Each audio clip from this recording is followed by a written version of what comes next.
जी चलो जी चलो चलो जी चलो जी चलो चलो जी चलो जी भोलेनाथ को चल के मनाएंगे मनाएंगे।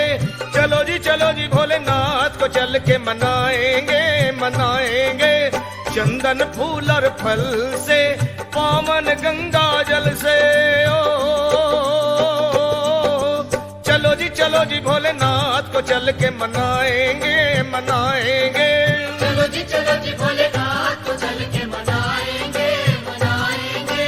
चलो जी चलो जी चलो चलो जी चलो जी चलो चलो जी चलो जी चलो चलो।